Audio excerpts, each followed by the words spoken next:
ओम शांति। आज 10 जनवरी 2026 आज की साकार मुरली रंगीन बड़े बड़े अक्षरों में पढ़ें, सुने और मंथन करें। हम प्रतिदिन प्रातः 4 बजे, 6 बजे, शाम को 4 बजे, 8 बजे मुरली मंथन करते हैं। आप सभी भी इस मुरली मंथन में साथी व सहयोगी बन सकते हैं, जिसके लिए इसी वीडियो के डिस्क्रिप्शन बॉक्स में गूगल मीट का लिंक दिया हुआ है, जिस लिंक के द्वारा आप सुबह शाम चारों समय रोजाना जुड़ सकते हैं। एक ही लिंक रहता है।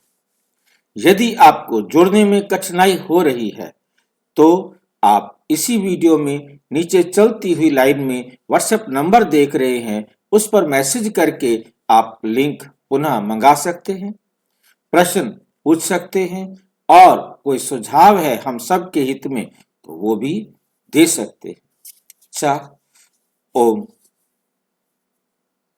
शांति। आज की साकार मुरली का सार। आज की साकार मुरली का सार। मीठा मीठा बाबा कहते, मीठे बच्चे तुम्हारी याद की यात्रा बिल्कुल ही गुप्त। याद की यात्रा बिल्कुल ही गुप्त है। तुम बच्चे अभी मुक्ति धाम में जाने की यात्रा कर रहे हो। मुक्ति धाम में जाने की यात्रा कर रहे हो। कहां जाना है हमको? मुक्ति धाम। उसकी यात्रा कर रहे हैं। ये यात्रा कैसे होती है? कौन सी गाड़ी पर होती है? उसकी यात्रा का विधि विधान कौन बताएगा?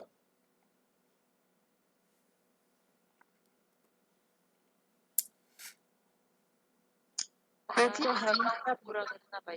हाँ जी, करते हैं सबके साथ कार्य करते आवाज कम है, समझ में नहीं आ रहा। हम ये यात्रा हमारा बुद्धि से करते हैं। ये यात्रा हम बुद्धि से करते हैं। गाड़ी वगैरह कुछ नहीं चाहिए, नहीं, साइकिल रिक्शा कुछ नहीं। बुद्धि की विमान। बुद्धि की यात्रा, बुद्धि के द्वारा। कैसे होती है ये यात्रा?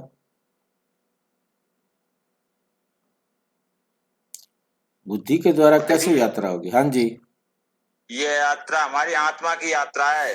आत्मा की यात्रा है, बुद्धि के जो द्वारा हमारी यात्रा आत्मा में है। बाबा की श्रीमत के अनुसार जो सुधार हो रहा है, तुम्हारी यात्रा जारी है, और नहीं तुम्हारी यात्रा रुकी हुई है।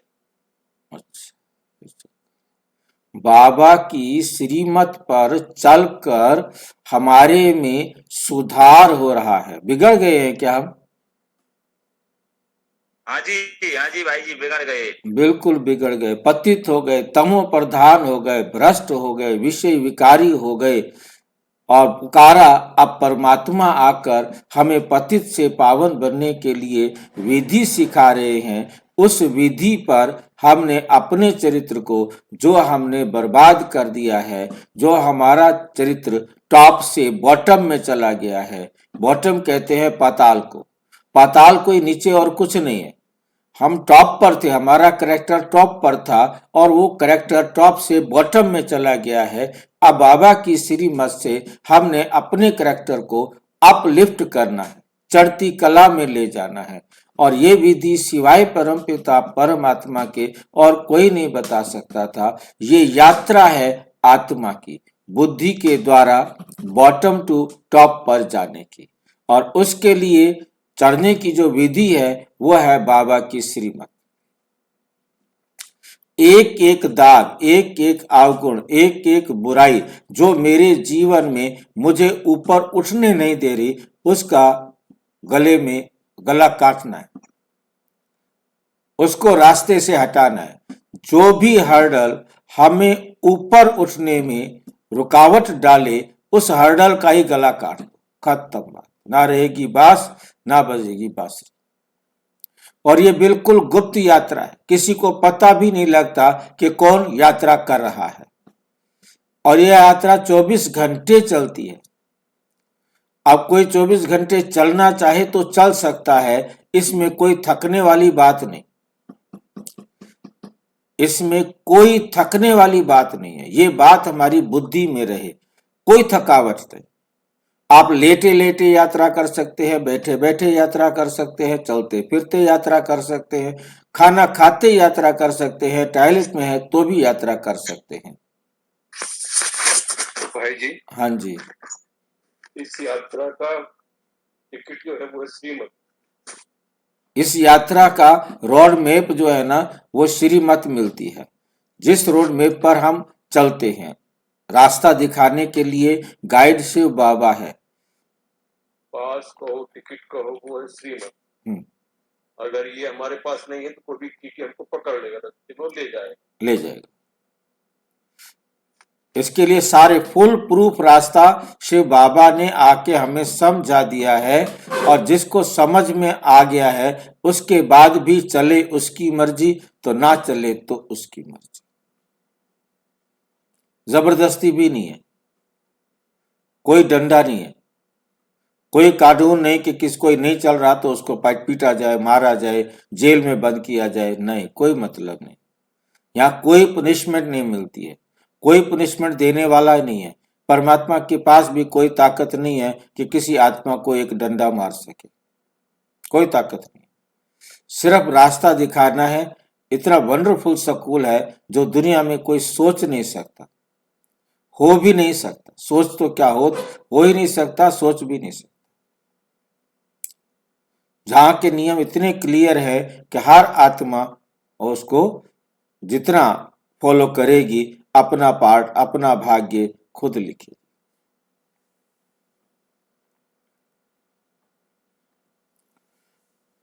इस यात्रा से हम मुक्ति धाम में जाते हैं। सारी आत्माएं मुक्ति धाम में जाती हैं, सारी आत्माएं इस यात्रा को करती हैं।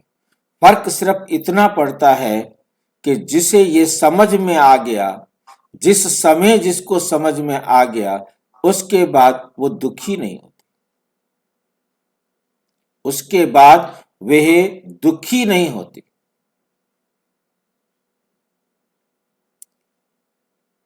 दुखी होने का कारण ही खत्म कर देते हैं बाबा, यदि बाबा की श्रीमत को कोई माने कि दुख का कारण है ये देह। देह के कारण ही सारे विकार आते हैं, देह के कारण ही हम नीचे गिरना शुरू होते हैं। अब हम इस देह से न्यारे हो जाए तो हम अपलिफ्ट करना शुरू कर देंगे, चढ़ना शुरू कर देंगे, घर जाना शुरू कर देंगे।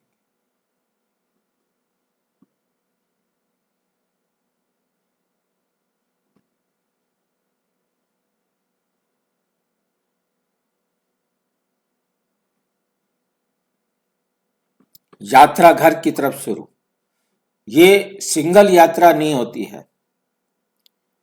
आज तो बाबा सिंगल यात्रा के बारे में बता रहे हैं कि जाने से मुक्ति धाम जाएंगे। इस यात्रा में 2 मंजिलें होती हैं, जिसको बाबा कई बार मुरलियों में कहते हैं, एक आंख में मुक्ति धाम, दूसरी आंख में जीवन मुक्ति धाम। क्योंकि दोनों के लिए याद की यात्रा का महत्व है। एक के लिए तो याद की यात्रा का महत्व यही है, वर्तमान में मिलता है।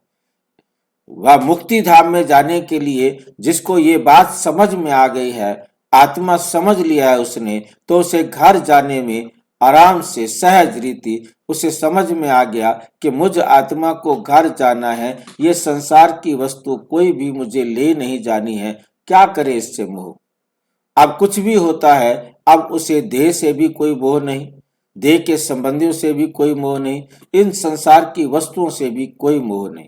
ये मोह खत्म होना मतलब मुक्ति धाम में जाना। अब वो खुश रहता है, दुखी नहीं होता। सबसे बड़ा जो बेनिफिट मिलता है बाबा की श्रीमत पर, अब उसका माँ मरे, बाप मरे, बेटा मरे, पति मरे, पत्नी मरे, मकान जले, कुछ भी दुनिया का कितना भी खतरनाक, कितना भी भयानक दुख का कारण कुछ भी बन सकता हो, बने, अब उसे कोई दुख नहीं। ये वर्तमान में सबसे बड़ा बेनिफिट है कि जिसके कारण वो अपने आप को हमेशा खुश महसूस करता है। भाई जी, यात्रा में साइट सीन देखना अलाउड है नहीं? नहीं, देख सकते हो, किसी को मना नहीं है, डायरेक्शन है कि नहीं देखो। नहीं देखने का है ना। हाँ, बाबा का डायरेक्शन है कि नहीं देखो। मतलब मुक्ति धाम जाने की जो यात्रा है वो हमें बहुत क्लियर समझ लेना है कि ये मुक्ति धाम के लिए इसका काम इतना है। जब कोई बाबा बाबा कहते बच्चे यदि कोई ज्ञान नहीं सुनना चाहता उनको कहो अच्छा कोई बात नहीं, अपने को आत्मा समझ परमात्मा को याद कर, बस अपने को आत्मा समझ लो। ये आत्मा भी किसी ने समझ लिया और परमात्मा की डायरेक्शन पर क्या मुझे घर जाना है तो उसने इतना भी समझ लिया तो वो भी अपने आप को दुखों से मुक्त कर सकेगा जितना वो इस बात को समझेगा कि जब मुझे जाना ही घर है फिर इस दुनिया में मोह क्यों रखूं। किसी व्यक्ति को बूढ़े को देख करके समझ आते हैं भैया इसने तो घर जाना है, अब इसके ये तो कोई पाप नहीं करना चाहता होगा ये तो। परंतु आज क्या है कि कितनी भी एज हो गई हो, कितना भी उसे पता है कि अगले पल मुझे जाना है, वो चोरी झूठ बेईमानी ठगी धोखाधड़ी से अपने आप को अलग नहीं करता। परंतु जब किसी को समझ में आ गया तो वो कर लेगा। अब दूसरी यात्रा होती है हमारी सुख धाम के लिए।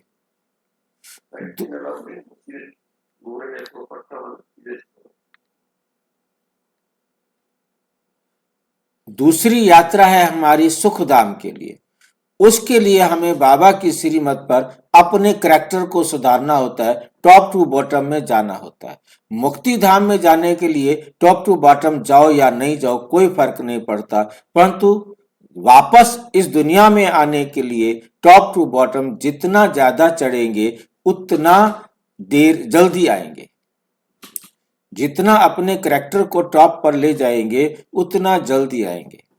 करैक्टर को टॉप बॉटम से टॉप में ले जाने के लिए सुख धाम, वो यात्रा है सुख धाम की और ये यात्रा है मुक्ति धाम की। दोनों यात्राओं में हमें बहुत अच्छी तरह से समझना है। मुक्ति धाम में जाने के लिए करैक्टर सुधारो या नहीं सुधारो, आपका कार्मिक अकाउंट बराबर हो जाएगा। आप चाहे उसे परमात्मा की श्रीमत पर सहज रीति से खुशी खुशी पूरा करो या दुखी होकर के पूरा करो, हो जाएगा, वो उसकी टेंशन नहीं है। परंतु मेहनत है अपने एक एक दाग को निकालने की, विकार को निकालने की, जीवन मुक्ति धाम में जाने की।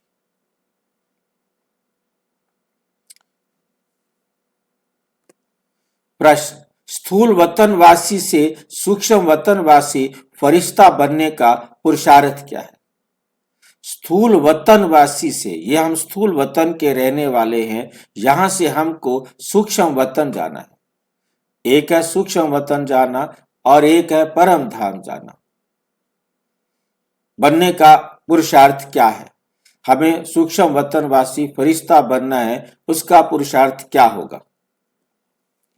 सूक्ष्म वतनवासी फरिश्ता बनना है तो रूहानी सर्विस में हड्डी हड्डी स्वाह करनी होगी। हड्डी हड्डी स्वाह करने का मतलब होता है हार्ड, कठिन परिश्रम करना। हड्डी जितनी सख्त होती है वो अधिक, जितनी मजबूत होती है जिसकी हड्डी, वो उतना हार्ड वर्क कर सकता है। हड्डी कमजोर होती है, विटामिन डी की कमी हो जाती है, बोन्स जो है ना खोखली हो जाती हैं और वो टूट जाती है, वो काम ज्यादा नहीं कर सकती, उनके हड्डियों में दर्द शुरू हो जाता है। तो सर्विस, रूहानी सर्विस में हड्डी हड्डी स्वाह में करो, हड्डी हड्डी स्वाह करो। मतलब अपना जितनी मेहनत हो सकती है ज्यादा से ज्यादा मेहनत करके अपने एक एक बुराई को, एक एक अवगुण को गला काट कर फेंक दो, एक एक हर्डल को हटा दो। बिना हड्डी स्वाह किए, बिना मेहनत के फरिश्ता नहीं बन सकते। मासी का घर नहीं है, बाबा कई बार कहते हैं फरिश्ता बनना कोई मासी का घर नहीं है। स्वर्ग का देवी देवता बनना मासी का घर नहीं है। क्योंकि मासी का घर बड़ा सहज होता है। जरा सा मम्मी ने कुछ कहा, चलो मासी के पास, क्योंकि वो तो कुछ कहेगी नहीं। मासी के पास तो सिर्फ प्यार होता है, वो तो डांट नहीं सकती। परंतु माँ को उसकी चिंता होती है मेरा बेटा बिगड़ ना जाए, वो उसको डांटती है। उसका डांटना उसको मासी से ज्यादा जोड़ता है। बच्चे मासी से बहुत ज्यादा प्यार करते हैं, क्योंकि मासी कुछ नहीं कहती। उसे लगता है अभी मैंने कुछ किया तो क्या फायदा, झगड़ा हो जाए घर में। वो जरा भी नहीं डांटती, वो प्यार ही प्यार करती है।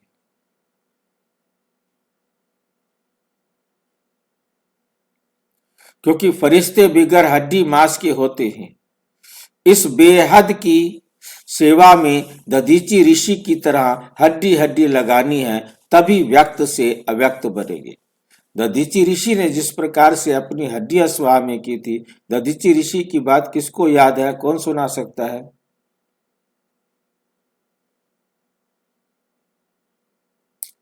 कोई सुना सकता है दधीची ऋषि ने कैसे अपनी हड्डियां लगाई थी?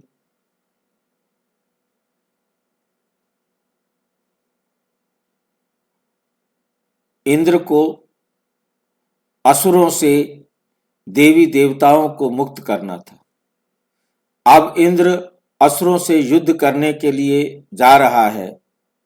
उससे कहा गया कि उस पर असुरों पर विजय प्राप्त करने के लिए दधीची ऋषि की अस्थियां आप उनके हथियार बनाओ तो आप सफल होंगे।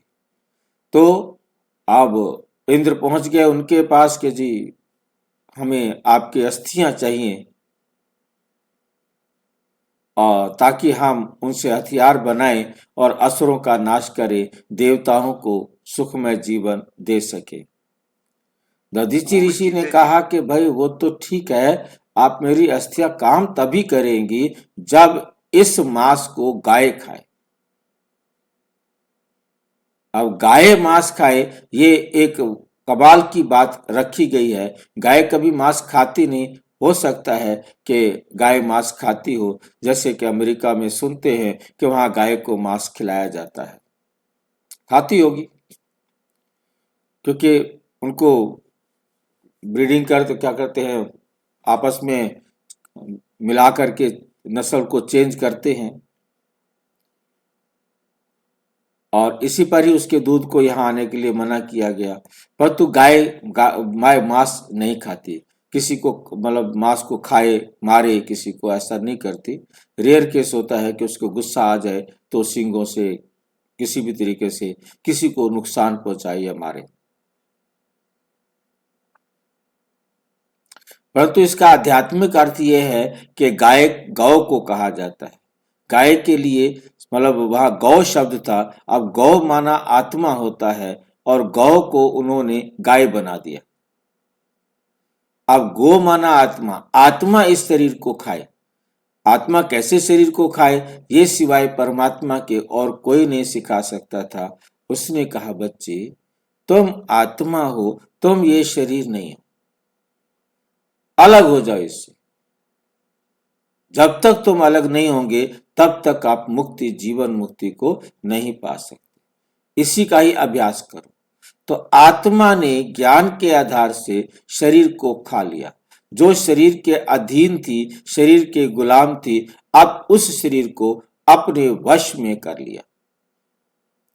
इसको भी खा लेना कहते हैं, अपने वश में कर लिया। तो अपने वश में कर लिया तो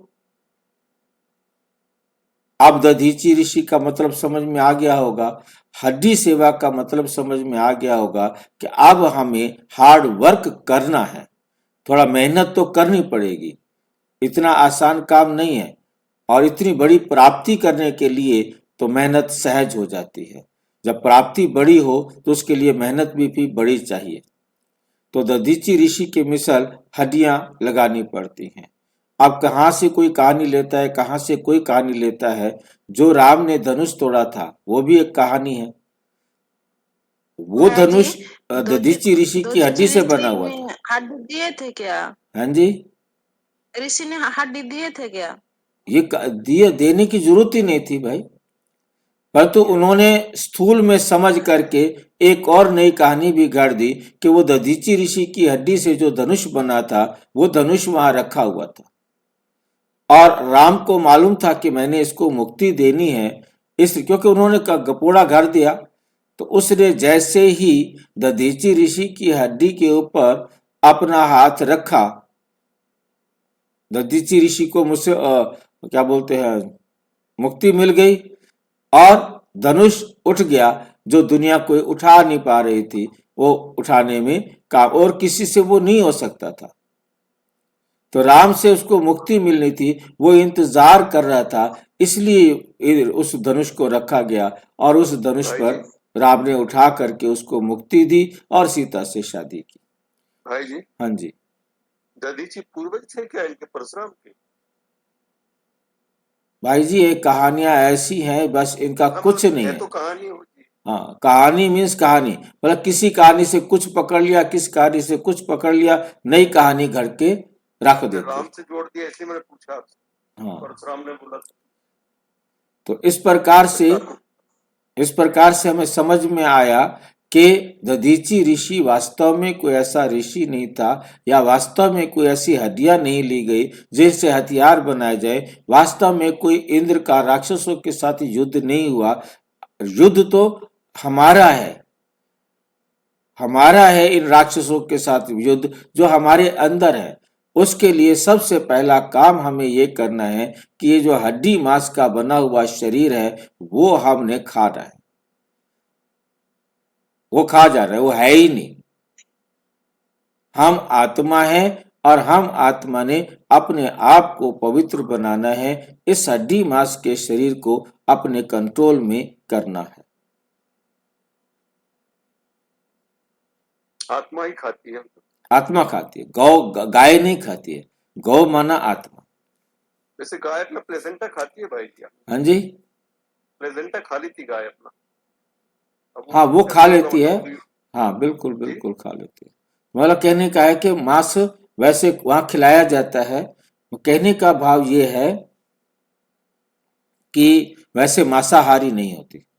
नहीं है, वो तो मांसाहारी नहीं है, पर प्लेसेंटा खाती है। वो अपना खा लेती है, अपना प्लेसेंटा खा लेती है। बिल्कुल, दूसरे का नहीं खाएगी। तभी व्यक्त से अव्यक्त बनेंगे। तभी व्यक्त से हमें भी तो अपना खाना है भाई जी। हाँ जी, हाँ तो अपना खाते हैं, अपना हड्डी मांस। बिल्कुल, तभी व्यक्त से अव्यक्त बनेंगे। तब हम व्यक्त माना शरीरधारी, अव्यक्त माना अशरीरी। तब हम शरीरधारी से अशरीरी बनेंगे। शरीर को खा जाएंगे तो फिर क्या रहेंगे? अशरीरी रहेंगे। अब शरीर को खाने का मतलब क्या है? शरीर है ही नहीं। शरीर के संबंधी कुछ नहीं। हाँ, कुछ नहीं है। तो व्यक्त से हम अव्यक्त हो जाएंगे। गीत, धीरज धर मनुआ तेरे सुख के दिन आए कि आए। ओम शांति। बच्चों को इस गीत से इशारा मिला कि धीरज धरो, धीरज धरो। बच्चे जानते हैं हम श्रीमत पर पुरुषार्थ कर रहे हैं और जानते हैं कि हम इस गुप्त योग की यात्रा पर हैं। और बच्चे क्या जानते हैं कि हम गुप्त योग की यात्रा पर हैं। गुप्त योग जो किसी को पता ही नहीं है कि हमने ये योग किसके साथ लगाया है और इस योग को क्यों लगाया है, ये दुनिया वाले किसी को भी पता नहीं है। गुप्त योग की यात्रा पर हैं। वे यात्रा अपने समय पर पूरी होनी है। ये एक ऐसी यात्रा है जो अपने समय से 1 सेकंड पहले पूरी नहीं हो सकती। कोई तेज भाग नहीं सकता। कहते हैं बाबा जल्दी से दौड़ो, चलने वाला काम नहीं है, धीरे धीरे नहीं चलो। परंतु बाबा ये बात भी जानते हैं कि ड्रामा एक्यूरेट है, अपने टाइम पर परिवर्तन होगा। जो जितना जल्दी अपने आप को श्रेष्ठ बना सकेगा, टाइम सबके पास उतना है, किसी को टाइम कम या ज्यादा नहीं। हर एक आत्मा को मंजिल का जो टाइम है, घर जाने का जो समय है, परिवर्तन करने के लिए जो यात्रा है वो सबके लिए पूरी खुली हुई है। कौन कितना तेज चलना चाहे तेज चल के लास्ट सो फास्ट आके फास्ट सो फास्ट जा सकता है। मुख्य है ही ये यात्रा जिसको तुम्हारे सिवाय और कोई भी नहीं जानते। यात्रा पर जाना है जरूर और ले जाने वाला पंडा भी चाहिए। इसका नाम ही रखा हुआ है पांडव सेना। अब यात्रा पर हैं, स्थूल लड़ाई की कोई बात नहीं, हर एक बात गुप्त है। यात्रा भी बड़ी गुप्त है, शास्त्रों में भी है। बाप कहते हैं मुझे याद करो तो मेरे पास आकर पहुंचेंगे। ये यात्रा तो हुई ना। बाप सब शास्त्रों का सार बताते हैं, प्रैक्टिकल में एक्ट में ले आते हैं। हम आत्माओं को यात्रा पर जाना है अपने निर्वाण धाम। विचार करो तो समझ सकते हैं ये है मुक्ति धाम की सच्ची यात्रा। सब चाहते हैं हम मुक्ति धाम में जाएं। यह यात्रा करने के लिए कोई मुक्ति धाम का रास्ता बताए, परंतु बाप तो अपने समय पर आप पे ही आते हैं, जिस समय को कोई नहीं जानते हैं। बाप आकर समझाते हैं तो बच्चों को निश्चय होता है। बरोबर ये सच्ची यात्रा है जो गाई हुई है। भगवान ने ये यात्रा सिखलाई थी मन मना भव। ये यात्रा सिखलाई थी मन मना भव, मध्याजी भव। इस यात्रा के अंदर 3 शब्द होते हैं, एक है मन मना भव, एक है मध्याजी भव और एक होता है तीसरा भूल गया। किसको पता है भाई? तीसरा किसको याद आता है? ये गीता के शब्द है 3, मन मना भव, मध्याजी भव, माम एकम याद करो। माम एकम याद करो। मन मना भव का अर्थ है अपने मन को बैठकर परमात्मा की बातें मनाओ, समझाओ, ताकि वो बुद्धि मन मना, यहाँ बुद्धि है, मन मना मन नहीं है। यहाँ मन का अर्थ हमने बुद्धि समझना है, तभी सही अर्थ ले पाएंगे। अपनी बुद्धि में परमात्मा का ज्ञान बिठाओ और जब ये हमारी बुद्धि में बैठ जाएगा ज्ञान, तभी हम अपने आप को श्रेष्ठ बना सकेंगे। और पहला है, सबसे पहला है, इससे पहले माम एकम याद करो, मुझ एक को याद करो, अर्थात मुझ एक बाप की श्रीमत पर चलो। तो श्रीमत पहली है मेरे को याद करो। दूसरी श्रीमत है अपनी बुद्धि को जो मैंने कहा है वो बैठकर स्वीकार कराओ, और बुद्धि को स्वीकार कराने के बाद अपने लक्ष्य को याद रखो कि मध्याजीव है, मुझे विष्णु चतुर्भुज बनना है। हालांकि उस गीता में भी यही लिखा है कि हे अर्जुन, मेरे विष्णु चतुर्भुज स्वरूप को याद करो। हे अर्जुन, मेरे विष्णु चतुर्भुज स्वरूप को याद करो। तो वहां पर भी विष्णु चतुर्भुज लिखा है और यहाँ भी मध्याजी भाव का अर्थ यही है कि परमात्मा के मतलब जो विष्णु चतुर्भुज स्वरूप को, वो आपका लक्ष्य है। यहाँ बताने का तरीका अलग है कि विष्णु बनना आपका लक्ष्य है, इस लक्ष्य को भी याद कर। मध्याजी भाव, विष्णु चतुर्भुज स्वरूप को प्राप्त करने का लक्ष्य रखो। ये अक्षर भी तुम्हारे काम के बहुत है, सिर्फ किसने कहा ये भूल कर दी। भूल ये हो गई है, कहा तो ये शिव बाबा ने था, परंतु वर्णन कर दिया है किसने कहा? कृष्ण ने। बताने वाले का नाम बदल दिया है। कहते हैं देह सहित देह के सब संबंध भूल जाओ। इनको ब्रह्मा बाबा को भी देह है, इनको भी समझाने वाला दूसरा है, इसको भी ये ज्ञान नहीं था, इसको भी समझाने वाला कोई और है। जिसको अपनी देह नहीं। जो इनको समझाने वाला है उसके पास भी अपनी देह नहीं। वही बाप है विचित्र, उनको कोई चित्र नहीं। वही बाप है विचित्र, उनको कोई चित्र नहीं। बाप आकर सबके चित्र को, और तो सबके चित्र हैं, सारी दुनिया चित्रशाला है। बाबा एक विचित्र है जो बिना चित्र का है। बिना चित्र का भी अर्थ हमारा बोलना गलत हो जाता है। उसे क्या बोलना चाहिए? चित्र भाई जी। हाँ, विचित्र। विचित्र उसका विशेष चित्र है। विचित्र और चित्र, विशेष चित्र वाली है आत्मा और परमात्मा, और चित्र है ये शरीर अर्थात जीव। चित्र कहा जाता है जीव को, शरीर को, और विचित्र कहा जाता है आत्मा को। आत्मा का ये मनुष्य स्वरूप बना हुआ है तो वे बाप है विचित्र। समझाते हैं मुझे इस चित्र का आधार लेना पड़ता है। ब्रह्मा बाबा के शरीर का आधार लेना पड़ता है। बरोबर शास्त्रों में है। भगवान ने कहा था जबकि महाभारत लड़ाई भी लगी थी, राजयोग सिखाते थे, जरूर राजाई स्थापन हुई थी। अभी तो राजाई है ही नहीं। अभी तो राजाई है ही नहीं। राजयोग भगवान ने सिखाया था नई दुनिया के लिए, क्योंकि विनाश सामने खड़ा है। समझाया जाता है, समझाया जाता है।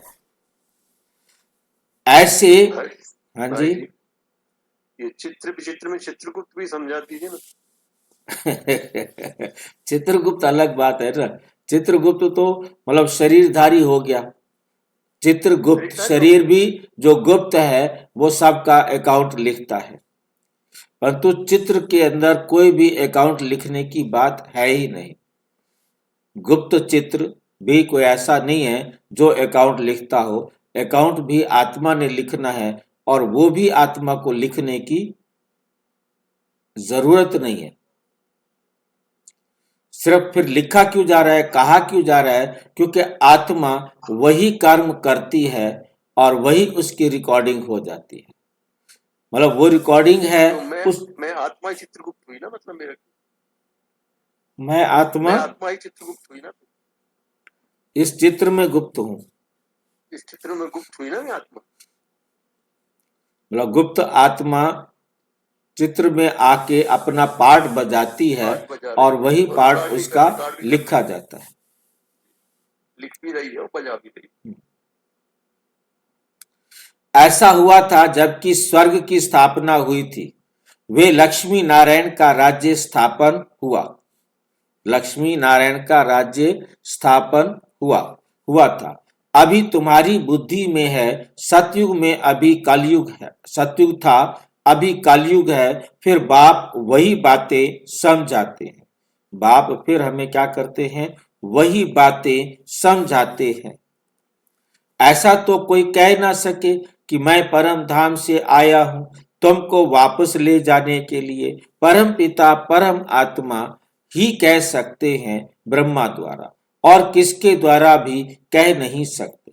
सूक्ष्म वतन में है ही ब्रह्मा विष्णु शंकर। सूक्ष्म वतन में कौन है? ब्रह्मा विष्णु शंकर। ब्रह्मा के लिए भी समझाया है कि वे है अव्यक्त ब्रह्मा। वे क्या है? अव्यक्त ब्रह्मा, और यह है व्यक्त। तुम अभी फरिश्ता बनते हो। फरिश्ते स्थूल वतन में नहीं होते। फरिश्ते कहाँ नहीं होते हैं? स्थूल वतन में नहीं होते। फरिश्तों को हड्डी मांस नहीं होता। यहाँ इस रूहानी सर्विस में हड्डी आदि सब खलास कर देते हैं। इस स्थूल सेवा में क्या करते हैं? हड्डी खत्म कर देते हैं। वहां हड्डी मांस नहीं होता। कहाँ नहीं होता? फरिश्ते में। फरिश्तों दिखाते हैं जैसे कि वो उड़ता रहता है, उसका शरीर हड्डी मांस का नहीं होता। तो अब हमें फरिश्ता बनना है, तो हमने अब इस हड्डी मांस के शरीर को खाना है। कैसे खाया जाता है उसकी विधि बताई है कि अपने आप को भूल जाओ कि ये है ही नहीं, है ही नहीं तो खा गए। हड्डी आदि सब खलास कर देते हैं, फिर फरिश्ते बन जाते हैं। अभी तो हड्डी है ना, ये भी लिखा हुआ है, अपनी हड्डियां भी सर्विस में दे दी। गोया अपनी हड्डियां खलास करते हैं, स्थूल वतन से सूक्ष्म वतन में वासी बनना है। स्थूल वतन से सूक्ष्म वतन वासी बनना है। ऐसे लगता है कि सूक्ष्म वतन कहीं और है और स्थूल वतन कहीं और है। ये साकार मुरली है। बाबा वंडरफुल है, हर राज को खोलने में अपने समय अनुसार राज को खोलते हैं, पहले राज नहीं खोलते। जब तक ब्रह्मा बाबा अव्यक्त नहीं हुए तब तक बाबा ने नहीं कहा कि यही वतन स्थूल वतन है, इसी स्थूल वतन को सूक्ष्म वतन बनाओ। इस वतन को सूक्ष्म वतन बनाना है तो बाबा की श्रीमत पर चलना है। इस शरीर का कोई कहना नहीं मानना। शरीर का कहना ना मानना ही शरीर को खाना है। शरीर का कहना ना मानना ही शरीर को खाना है। परमात्मा की श्रीमत पर चलना है और इस शरीर को अपने कंट्रोल में करना है। जब ये शरीर हमारे वश हो जाता है तो हमने अपना खा लिया इसको, और कुछ खाने वाली बात नहीं है। स्थूल वतन से सूक्ष्म वतन वासी बनना है तो देह और देह के संबंधियों को खा जाओ, खत्म कर दो, है ही नहीं। ना देह है ना देह के संबंधी है। भाई जी आप तो टीचर रहे हैं, हाँ जी, टीचर भी तो डांटता बच्चे फलानी चीज खा गया तू बीच में एक लाइन नहीं बोली, हाँ, ये भूल गया। जिसको भूल जाते हैं उसको कहते खा गया। उसको खाना बोलते हैं ना। हाँ, एक अक्षर आप बीच तो में रह गया, आप तो खा गया पढ़ाते उसको। हैं, ऐसे खाना है। हाँ, ऐसे खा, बिल्कुल। स्थूल वतन से सूक्ष्म वतनवासी बनना है। स्थूल वतन से सूक्ष्म वतनवासी बनना है, अर्थात हमें सूक्ष्म रूप से सभी आत्माएं बराबर दिखाई दे। यहीं पर ही हम अपने आप को, जब मेरा कोई है ही नहीं, ये मेरा बेटा नहीं, तो मेरे बेटे के साथ कोई भी खड़ा है वो भी सारे मेरे को क्या दिखाई देंगे? आत्माएं दिखाई देंगे। और बहुत सिंपल सा फार्मूला याद रखना है कि जब मुझे अपने पराये का भेद खत्म हो जाए तब समझो मैं फरिश्ता हूं।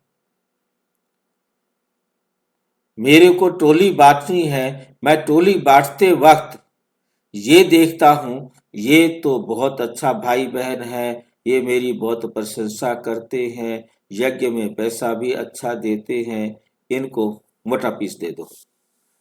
और ये बस ऐवे ही है, आता है कभी जाता है, और इसको छोटा पीस दे दो। बस तुम्हारा बेड़ा गर्क हो गया, बेड़ा गर्क हो गया। स्थूल वतन में वापस आ गया, सूक्ष्म वतन में नहीं जा सकता। जिस दिन ये अंतर खत्म हो गया कि ये मेरे सेंटर का है, मेरे एरिया का है, मेरे कहीं भी मेरा नहीं है, उसके अंदर मेरे लिए सभी बराबर है, जब ऐसा हो तब समझ लो कि आप फरिश्ते बन गए। तब समझना है कि मैं फरिश्ता बन गया हूं। जब तक ये हम अपने अंदर नहीं ला पा रहे हैं तब तक समझ लेना है कि अभी मैं हड्डी मांस के शरीर में बंधा पड़ा हूं। मैं अभी आजाद नहीं हुआ हूं। मैं सूक्ष्म वतनवासी नहीं बना हूं। मेहनत है इसमें, इसमें हड्डियां खवानी है, हड्डी सेवा करनी है अपनी। यहां हम हड्डी देकर सूक्ष्म बन जाते हैं। हड्डी मांस शरीर दे दिया तो हम क्या बन गए? सूक्ष्म बन गए।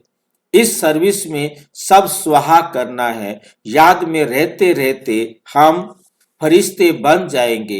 ये भी गाया हुआ है, मिरवा मौत बलु का शिकार। किसको याद है मिरवा मौत बलु का शिकार? कौन बोल सकता है मिरवा मौत बलु का शिकार के बारे में?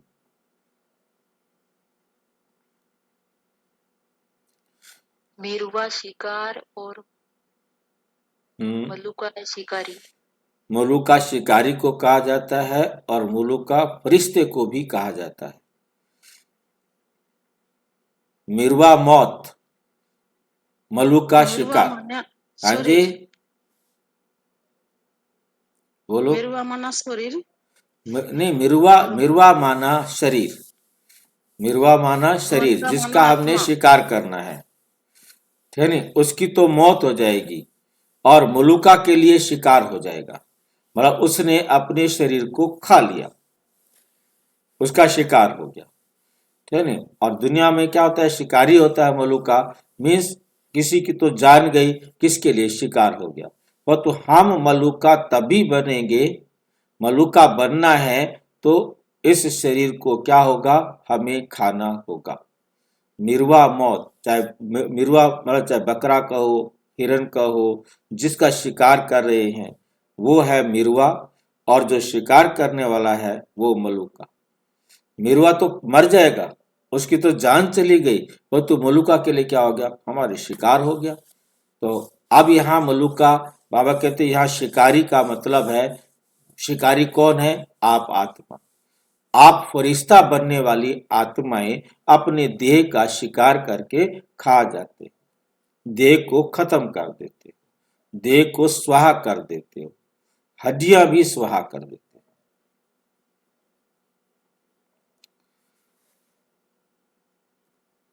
कहा जाता है तुम मनुष्य से फरिश्ता बनते हो, तुमको देवता नहीं कह सकते, तुमको देवता नहीं कह सकते। यहां तो तुमको शरीर है ना, सूक्ष्म वतन का वर्णन अभी होता है। योग में रहे फरिश्ते बन, योग में रहे फरिश्ते बन जाते हैं, पिछाड़ी में तुम फरिश्ते बन जाएंगे, लास्ट में तुम क्या हो जाएंगे, फरिश्ते बन जाएंगे। तुमको सब साक्षात्कार होगा और खुशी होगी, और क्या होगी, खुशी होगी। मनुष्य तो सब काल का शिकार हो जाएंगे। तुम्हारे में जो महावीर हैं वे तो अडोल रहेंगे, जो महावीर हैं वो हलचल में नहीं आएंगे, वो अचल अटल अडोल रहेंगे जो महावीर हैं। बाकी क्या क्या होता रहेगा, विनाश की सीन तो होनी है ना। अर्जुन को विनाश का साक्षात्कार कराया, अर्जुन को विनाश का क्या हुआ, साक्षात्कार हुआ। वे एक अर्जुन की बात नहीं, तुम बच्चों को विनाश और स्थापना का, विनाश और स्थापना का साक्षात्कार होता है। पहले पहले बाबा को भी विनाश का साक्षात्कार हुआ, ब्रह्मा बाबा को भी विनाश का साक्षात्कार हुआ।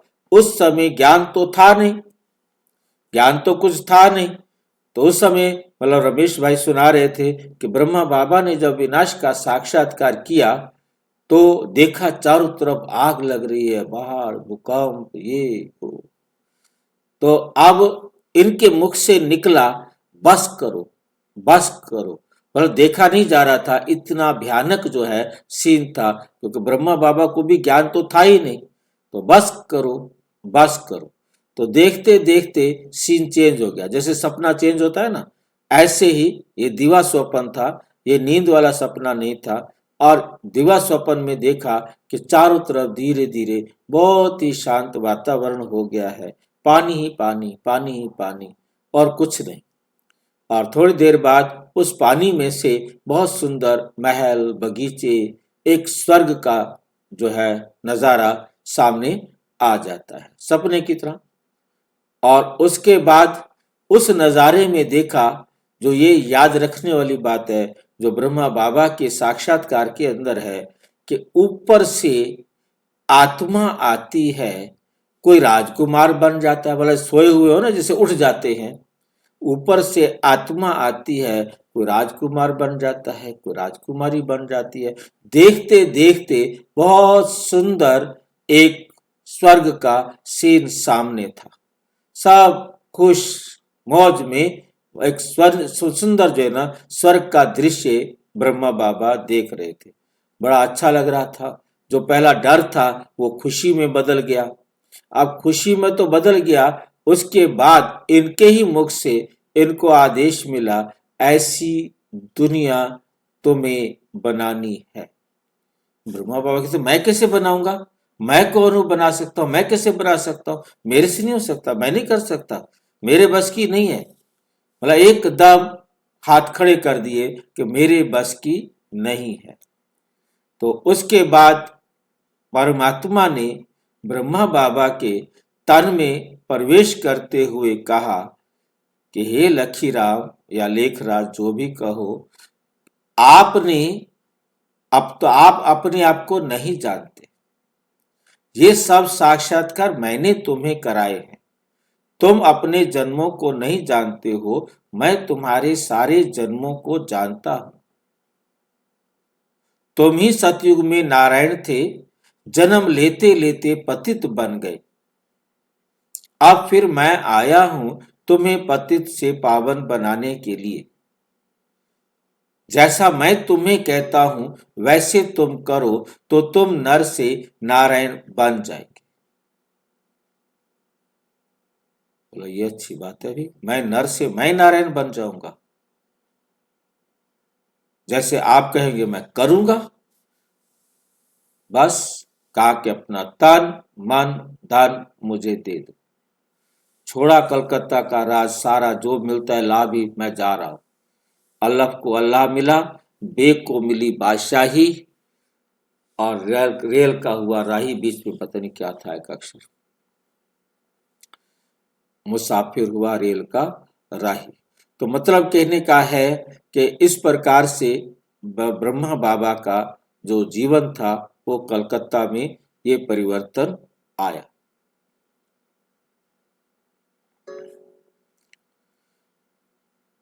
फिर चतुर्भुज का साक्षात्कार हुआ। विष्णु चतुर्भुज को देखा कि ये तुम ही थे, तुम्हें ही फिर बनना है। समझने लगे ये तो अच्छा है, विनाश के बाद हम विश्व के मालिक बनते हैं, तो खुशी आ गई। अभी यह दुनिया नहीं जानती कि विनाश तो अच्छा है ना। दुनिया डर रही है, कांप रही है, थर थर कांप रही है। विनाश तो अच्छा है ना। पीस के लिए प्रयत्न करते हैं, परंतु आखरीन विनाश तो होना ही है। याद करते हैं पतित पावन आओ, तो बाप आएंगे, जरूर आकर पावन बनेंगे, जरूर आकर पावन बनेंगे।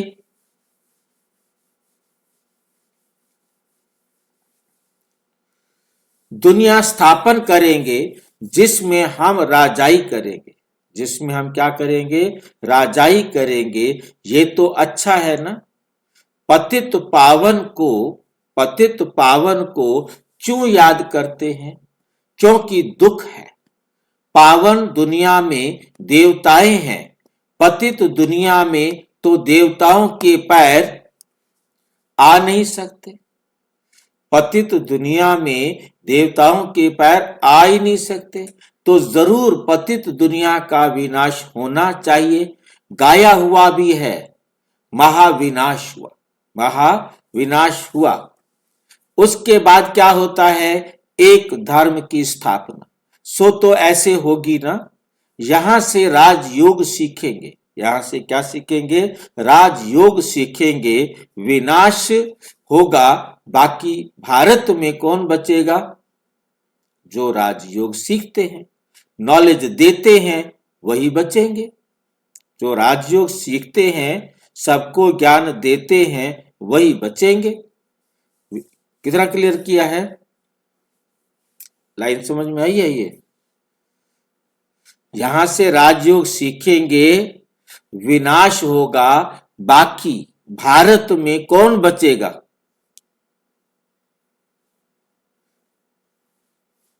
जो अब ज्ञान को बहुत अच्छी तरह धारण करेंगे। जो ज्ञान को बहुत अच्छी तरह धारण करेंगे, पवित्र बनेंगे, वही बचेंगे ना। विनाश तो सबका होना है, इसमें डरने की क्या बात है। अब बचेंगे कौन, शरीर बचेंगे कि आत्मा बचेंगी। कितनी आत्मा बचेंगे भाई, हाँ जी, आत्मा बचेंगे। दोनों बचेगी, दोनों। शरीर बचेंगे बहन जी, आत्मा नहीं। आत्मा तो अमर है।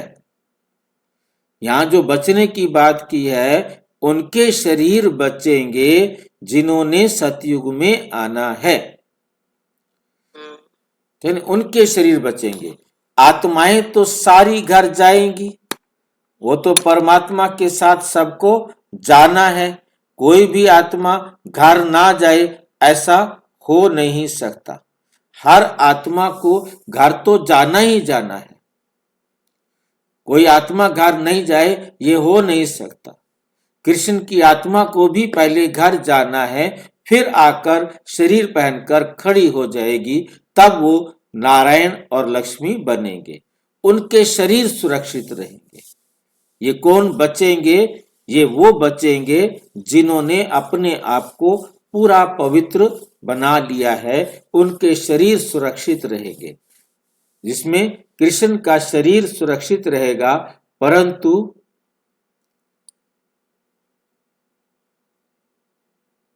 उनके माता पिता का शरीर सुरक्षित नहीं रहेगा। भाई जी, हाँ जी, ये पंकज फिर भारत में ही बनेंगे भाई जी, तो भारत के पंकज बचेंगे सुरक्षित। सारी दुनिया ही तो एक भारत बननी है भाई जी। जी भाई जी। सारे जो टुकड़े टुकड़े हो गए थे द्वापुर में, वो सारे टुकड़े जुड़ जाएंगे। चाहे वो बंकर अमेरिका में बनेगा, अफ्रीका में बनेगा, रूस में बनेगा, चीन में बनेगा, ऑस्ट्रेलिया में बनेगा, किसी भी कोने में बनेगा, ये सारे बंकर जो है आकर इकट्ठे हो जाएंगे एक ही जगह पर। भाई जी, सारे पिंजिया को भारत कहते हैं भाई जी हैं। हाँ, सारे के सारे आकर के जब जुड़ जाएंगे, तब इसे पेंजिया कहा है साइंस के अंदर, और वो फिर से भारत एक खंड हो जाएगा। फिर द्वापर में फिर टुकड़े टुकड़े हो जाएंगे। हाँ जी, विनाश के बाद ही जुड़ेंगे ना? बिल्कुल बिल्कुल। मैंने आपको दिखाया था, नहीं देखा होगा तो मैं आपको फिर से दिखा देता हूँ। ये रूप होता है। भाई जी, हाँ जी, हाँ जी, पुतिन ने इतना बड़ा बनाया है समुद्र के नीचे महल, सबने बनाया है। कई एकड़ में, हाँ हाँ, बिल्कुल बिल्कुल। हर एक चाहता है कि मैं बेशक कितनी भी उम्र का हो गया हूँ, मैं मरूं नहीं। बताया उसमें न्यूज में, इतना बड़ा उसने बना, वो भव्य आलीशान। हाँ, बिल्कुल बिल्कुल। प्रूफ तो है ही वो। हाँ जी, सारा प्रूफ तो है ही वो। हाँ बिल्कुल। मतलब कितना भी अमेरिका का मिसाइल चले, बम चले, परमाणु बम चले, जो भी चले, उसको फुल प्रूफ बनाया है। अमेरिका ने भी बनाया, सब ने बनाए हैं। हर जिनको डर लग रहा है उन्होंने बनाए हैं, ताकि जो है ना वो कह सके। ये जो है आप देख रहे हैं। कब होगा विनाश भाई जी? कब होगा विनाश? पहले विनाश का सीन देख लो कि कैसे होता है। ये जो आप देख रहे हैं,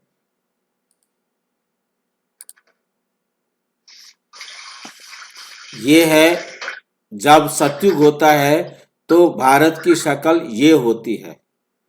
दिखाई दे रही है सबको?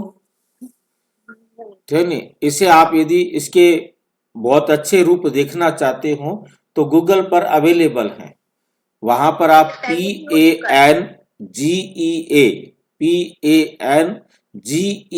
लिखेंगे तो आपको दुनिया भर के नक्शे दिखाई देंगे। ये नक्शा जो है, हाँ जी, तो ये पहले भी हो चुका है। हाँ, हर बार होता है। ये साइंस का चैप्टर है। आपको इंडिया यहां दिखाई दे रहा है, ये है इंडिया, ठीक है नहीं?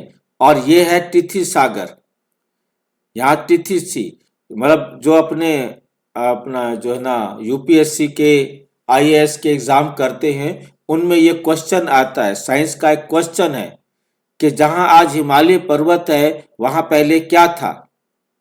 तो वहां ये टिथिज सी था, ये लिखा हुआ है TETHYS, टिथिज सी। जहां आज हिमालय पर्वत है वहां टिथिज सी था। तो ठीक है। भाई जी 5,000 साल पहले भी अमेरिका, कनाडा ये सारे हाँ देश हाँ थे। हाँ, बिल्कुल बिल्कुल सारे बने थे। अब ये देखो कि यहाँ टीटीसी देख रहे हैं, जो साइंस का जवाब देना होता है कि यहाँ टीटीसी था। ये सारे खंड एक दूसरे से मिले हुए थे, और जब द्वापुर आता है 2,500 साल तक ये आपस में जुड़े रहते हैं। 2,500 साल के बाद ये फिर से क्या होता है, ऐसे बिखर जाते हैं। रूप ऊपर चला गया, इंडिया यहाँ आ गया, अमेरिका उधर चला गया, साउथ अमेरिका वहां चला गया। तो इस प्रकार से ये सारे के सारे क्या हो गए, अलग हो गए, अलग अलग हो गए। हाँ जी, ऐसे क्यों होता है? क्या हुआ? ऐसे क्यों होता है? अलग अलग क्यों हो जाते हैं? क्यों माना झगड़ा? भाई एक चीज होनी है, खेल है ना, खेल में सुख भी आएगा, दुख भी आएगा, दिन भी आएगा, रात भी आएगा, तभी सारा दोबारा से खेल चलेगा। अनगिनत बार ये खेल हो चुका है। ये राज परमात्मा के सिवाय कौन बता सकता था? तो ये सारी बातें मतलब जो है ना, ये सारे के सारे खंड अलग हो जाते हैं और फिर से सारे खंड जुड़ जाते हैं। अब ये विनाश होने ही वाला है, सबने तैयारियां कर रखी हैं, बस चलने की देरी है। अब चलने वाला टाइम तो फिक्स है, हमारे हमारे कहने से जल्दी नहीं हो सकता, हमारे कहने से लेट भी नहीं हो सकता। और परमात्मा हमारा ऐसा अच्छा बाप है, इतना प्यारा बाप है, कहता है 1 सेकंड पहले नहीं बताऊंगा कि विनाश होने वाला है। भाई जी हाँ जी, परमात्मा ही करवाएंगे विनाश। परमात्मा नहीं कराते विनाश। परमात्मा कहते हैं मैं क्यों करूं, मैं अपना पाप करवाऊं, मैं मारूं सबको। तुम अपने कर्मों से अपना विनाश खुद करते हो, मैं नहीं करता हूं।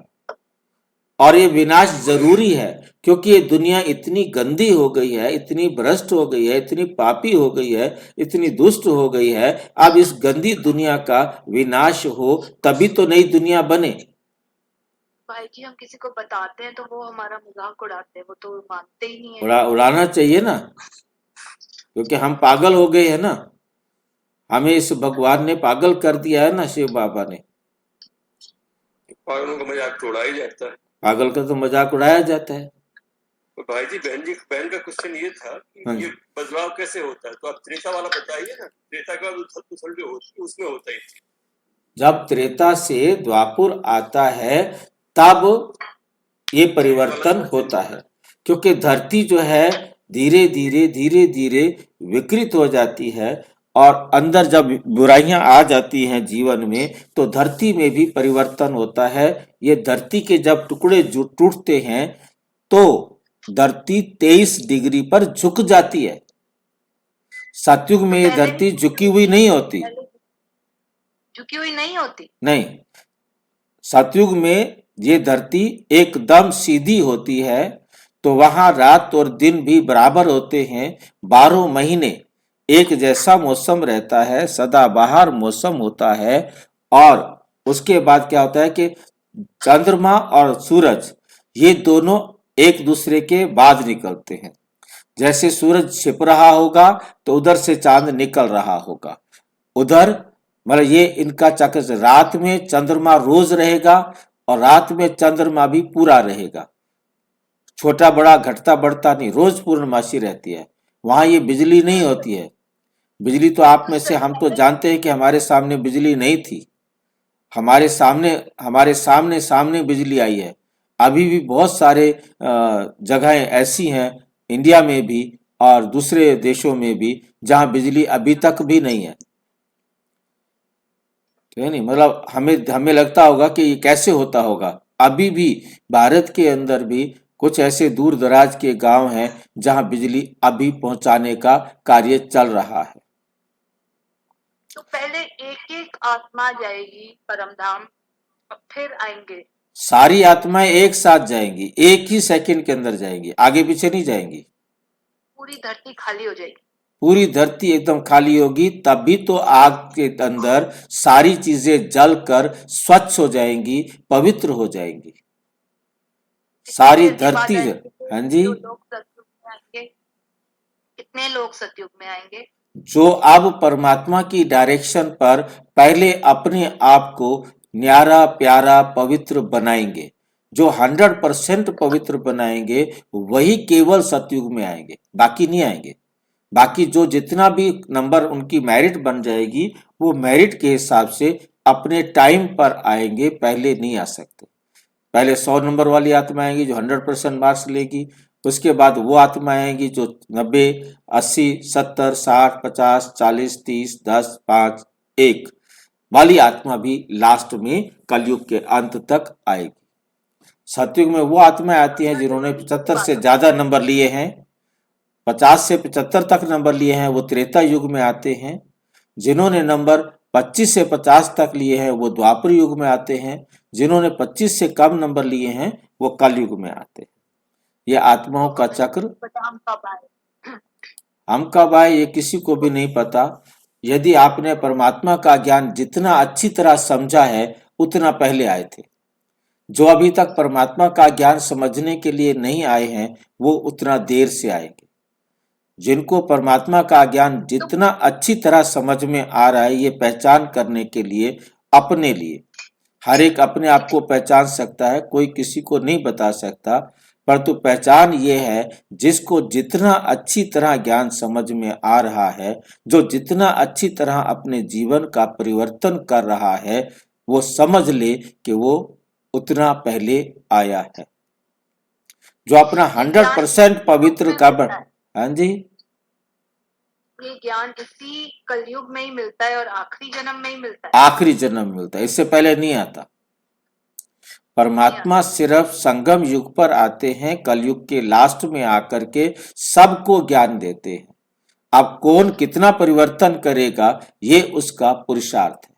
तो ये सबको अवसर मिलता है, कोई ये शिकायत नहीं कर सकता कि मुझे क्यों नहीं बताया। परमात्मा आ गए हैं। परमात्मा आ गए हैं और आए हुए भी 36 से आज तक कितने साल हो गए? 36 मतलब 1936 में परमात्मा आए हैं और तब से लगातार पढ़ा रहे हैं। पढ़ाते पढ़ाते अब आप सोच लीजिए कि लगभग 90 साल हो गए पढ़ाते पढ़ाते। हाँ जी, अब कितना टाइम बचा है विनाश? अगले पल बम चला दे अमेरिका, रूस और सारी दुनिया खत्म। अब आपने देखा है कि अमेरिका ने रूस से पंगा ले लिया है। अब रूस गुस्से में है, अब क्या करेगा? दोनों के पास, हाँ जी, ये भी इनका कार्मिक अकाउंट है। हाँ हाँ, बिल्कुल बिल्कुल बिल्कुल, कोई गलती नहीं कर रहे। अमेरिका का दोष नहीं है, रूस का दोष नहीं है। तो मतलब उनको ये चलाना ही पड़ेगा। चलाएंगे तभी तो घर जाएंगे हम तो इंतजार कर रहे हैं, चलाए हम घर जाए। अगर नहीं चलाएंगे तो ऐसा हो ही नहीं सकता, ऐसा हो ही नहीं सकता, ऐसा हो नहीं सकता। खैर, इस प्रश्न में हम ज्यादा उलझेंगे तो टाइम वेस्ट होगा। तो भाई जी, धरित्री जब टूटते हैं तब हम रहती हूँ और जब धरित्री जब जुड़ते हैं तब हम परम धाम में रहती हूँ। हाँ, जब क्योंकि जुड़ने के टूटने में तो यह है कि धरती टूट रही है और जो जिस धरती के टुकड़े पर था वो धीरे धीरे उस टुकड़े के साथ चला गया। ये बात इतिहास में हम सभी जानते हैं कि अब से 500 साल पहले 1498 में वास्को डी गामा ने भारत को खोजा। क्या भारत नहीं था? भारत था, परंतु हमारे पास पानी के जहाज नहीं थे, इसलिए पुर्तगाल वाले नहीं पहुंच सकते थे, वास्ता नहीं हो सकता था। परंतु जब उन्होंने नाव बनाई, जहाज बनाया पानी का जो इतने लंबा सफर कर सके, तो वो पहुंचे। इससे पहले उन तक सामान जो जाता था वो धरती के रास्ते से जहां तक जा सकता था वहां पहुंच जाता था और फिर धरती के रास्ते से आगे थोड़ा सा दूर पड़ता था तो वहां वो सामान पहुंच जाता था। परंतु इतना लंबा सफर तब जाकर के खोजा, ऑस्ट्रेलिया को खोजा, अमेरिका खोजा, ऐसे सभी देश लगभग आज से 500 साल पहले ही खोजे गए।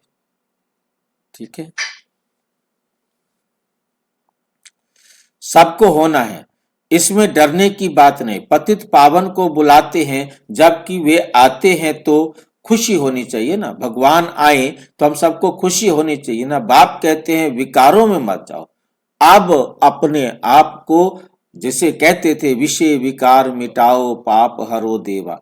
अब बाबा कहते बच्चे, अब मैं आ गया हूं, तुम्हें पावन बनाने के लिए आ गया हूं, तुमने बुलाया मुझे पावन बनने के लिए, अब पावन बनो, मेरा कहना मानो, अब विकारों में मत जाओ, इन विकारों पर जीत पाओ, वह दान दे दो, मुझे दे दो, ये मुझे दान कर दो, अपने विकार मुझे दान कर दो, तो ग्रहण छूट जाएगा। जब ग्रहण लगा हुआ होता था तो हम सुनते थे, कहते थे दे दान तो छूटे ग्रहण। भारत का ग्रहण छूटता है, काले से गोरा बनना है। सतयुग में पवित्र देवताएं थे, वे जरूर यहां बने होंगे, वो जरूर यहां बने होंगे। तुम जानते हो हम श्रीमत से निर्विकारी बनते हैं, भगवानोवाच ये है गुप्त। श्रीमत पर चलकर तुम बादशाही पाते हो। बाप कहते हैं तुमको नर से नारायण बनना है। सेकंड में, कितनी देर में? 1 सेकंड के अंदर, सभी एक ही सेकंड में सारी आत्माएं एक साथ परम धाम राजाई मिल जाती है। शुरू में बच्चियां 4-5 दिन भी वैकुंठ में जाकर रहती थी।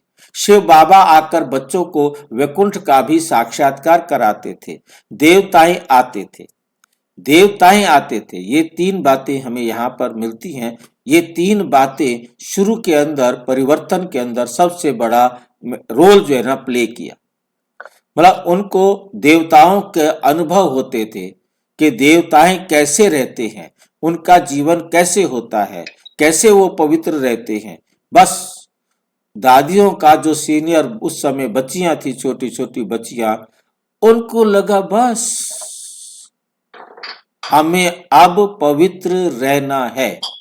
नो क्वेश्चन, कोई भी उनका प्रश्न नहीं रहा, किसी भी प्रकार की उनकी कोई बात नहीं रही। बस अब मुझे पवित्र बनना है, हमने ऐसा ही जीवन जीना है। उन्होंने अपने जीवन में पवित्रता को धारण कर लिया एकदम एक धक से। और दूसरा, उस समय ध्यान में जाना होता था और ध्यान में जा करके 4-4 दिन 5-5 दिन वो आत्माएं उसी रूप में रहती थी जैसे कि देवताएं रहते हैं।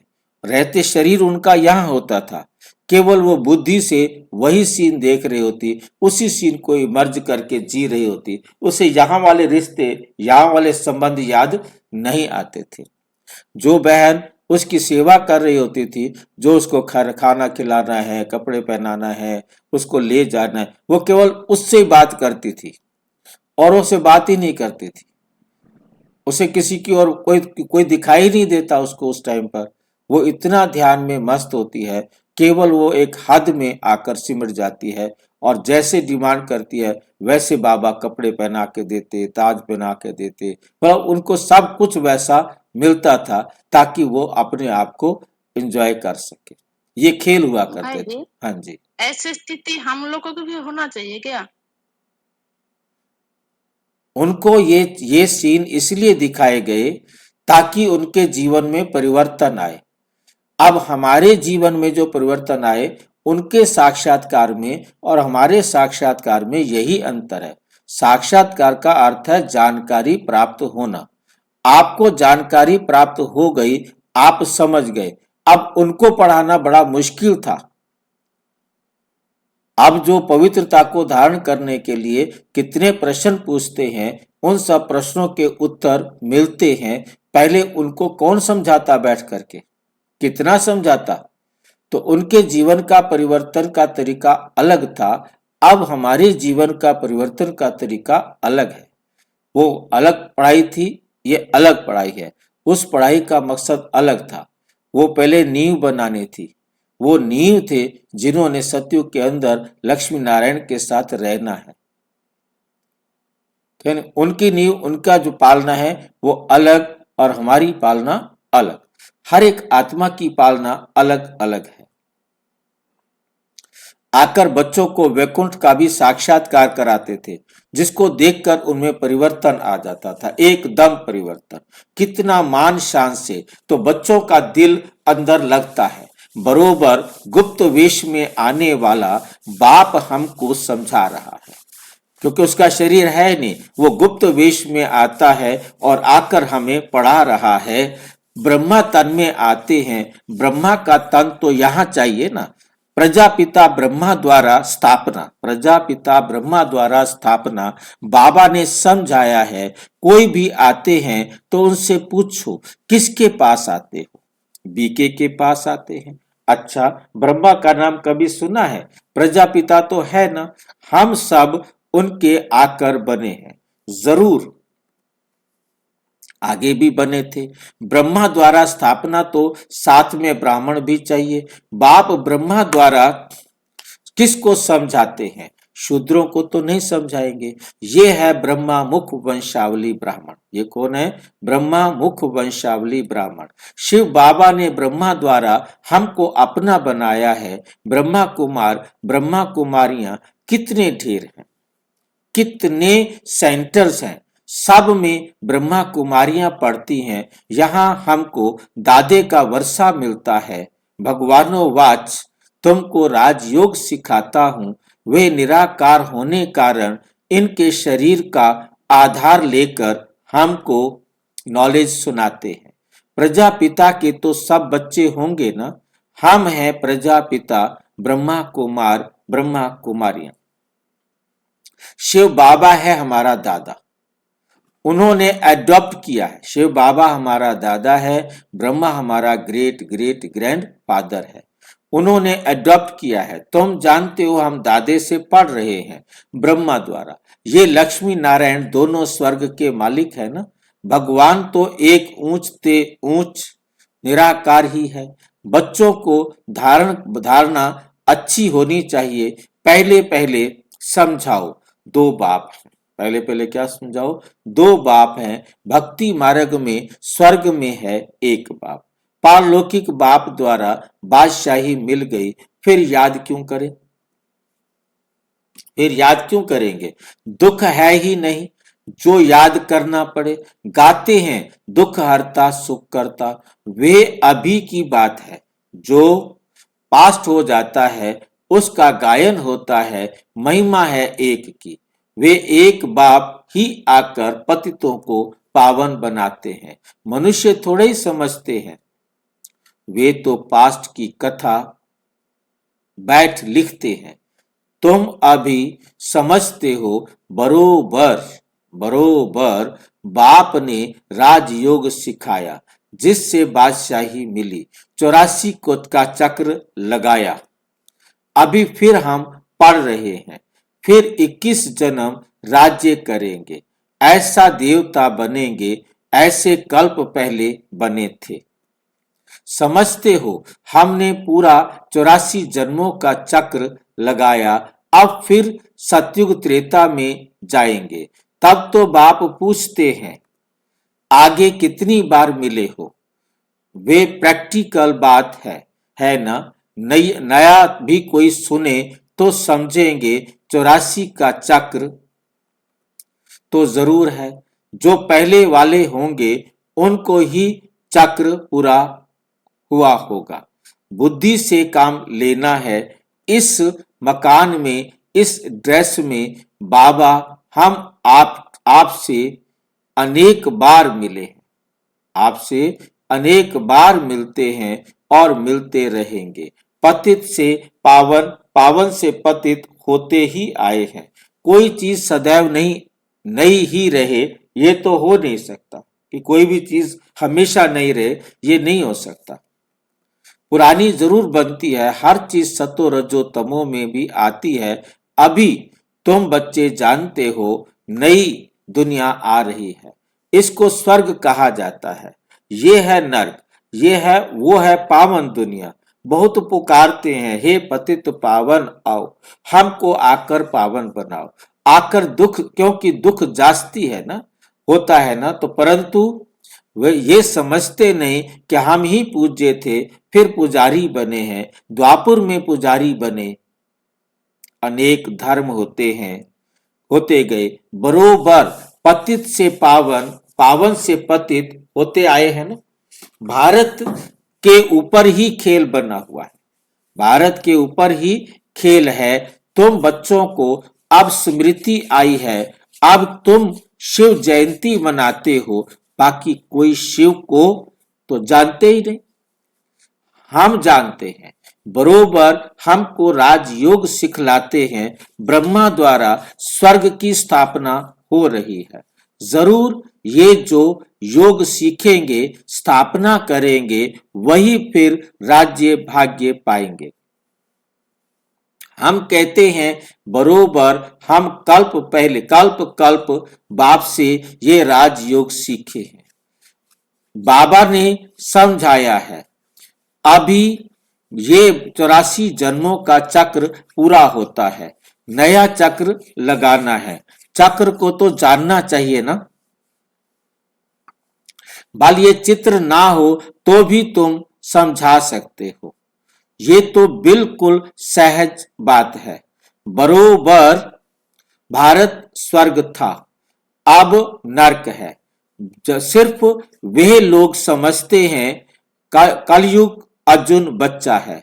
तुम कहते हो ये तो कलयुग का अंत है, चक्र पूरा होता है। बाप समझाते हैं मैं आता हूं पतित दुनिया को पावन बनाने। तुम जानते हो हमको पावन दुनिया में जाना है।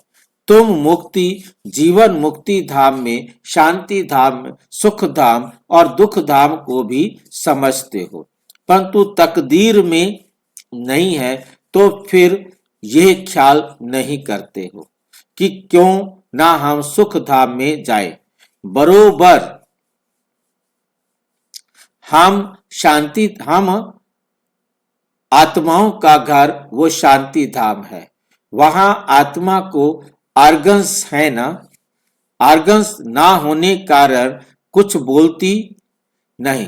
कहां पर आर्गन नहीं है? सूक्ष्म वतन में, स्थूल वतन, सूक्ष्म वतन में और परम धाम में कोई कुछ पार्ट है ही नहीं, वहां कुछ है ही नहीं।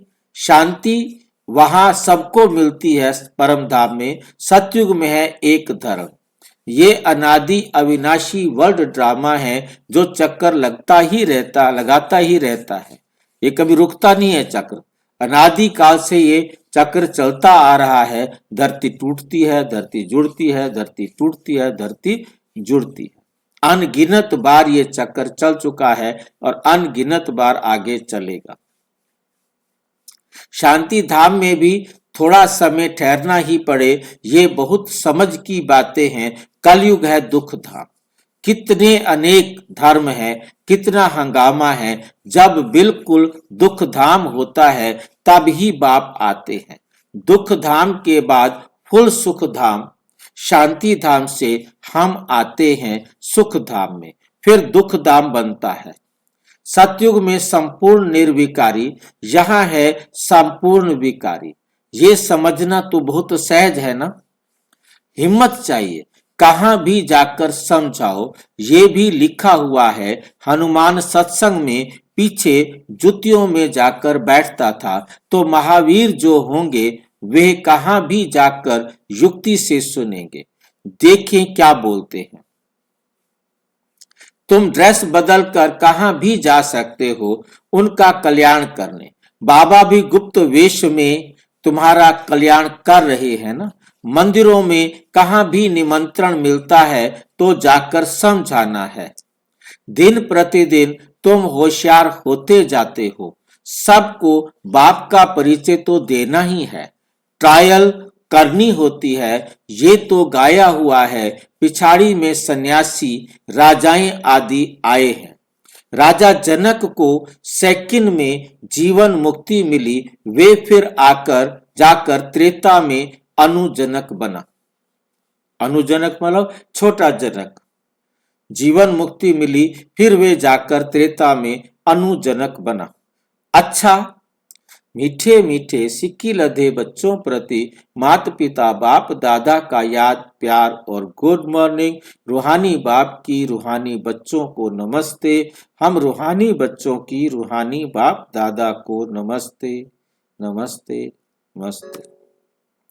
धारणा के लिए मुख्य सार नंबर 1, अंतिम विनाश की सीन देखने के लिए अपनी स्थिति महावीर जैसी निर्भय अडोल बनानी है। निर्भय और अडोल बनानी है।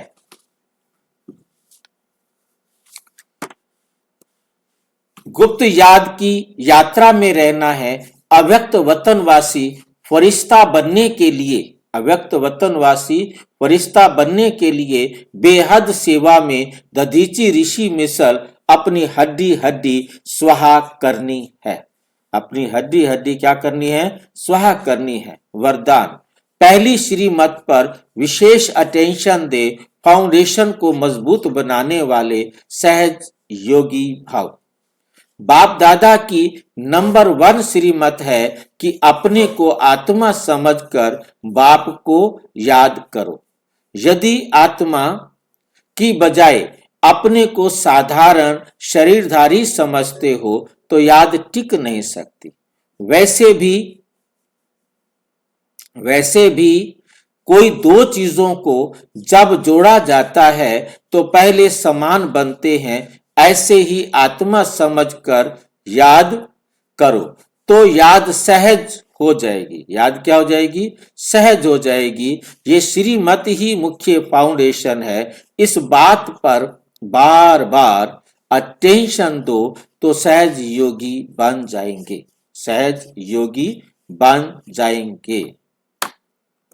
स्लोगन है, कर्म आत्मा का दर्शन कराने वाला दर्पण है। कर्म आत्मा का दर्पण है, जिसके द्वारा कर्म जैसे कर्म करेंगे वो आत्मा का रूप सबको दिखाई देगा। कर्मों से पता लगता है कि ये देव आत्मा है, धर्म आत्मा है, पाप आत्मा है। इसलिए कर्म द्वारा शक्ति स्वरूप को प्रत्यक्ष करो। अपने शक्ति स्वरूप को प्रत्यक्ष करो। शक्ति का मतलब असुरों का विनाश करने वाले। अव्यक्त इशारे, इस अव्यक्त मास में बंधन मुक्त रहे जीवन मुक्त स्थिति का अनुभव करो। ब्राह्मण सो फरिश्ता अर्थात जीवन मुक्त, जीवन बंध नहीं, ना देह का बंधन, ना देह के संबंध का बंधन, ना देह के पदार्थों का बंधन। अगर अपनी देह का लगाव खत्म किया तो देह के संबंध और पदार्थ का बंधन आप पे ही खत्म हो जाएगा। ऐसे नहीं कोशिश करेंगे। कोशिश शब्द ही सिद्ध करता है कि पुरानी दुनिया की कशिश है। इसलिए कोशिश शब्द समाप्त करो। देह भान को छोड़ो। देह भान को क्या करो? छोड़ दो।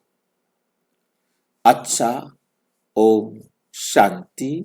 और विस्तार से जानने के लिए प्रजापिता ब्रह्मा कुमारी ईश्वरीय विश्वविद्यालय के किसी भी सेवा केंद्र पर संपर्क करें। और यदि कोई प्रश्न है तो 9213106986 पर केवल अरटाई या टेलीग्राम करें। 9650692270 पर केवल व्हाट्सएप करें, फोन नहीं। ओम शांति।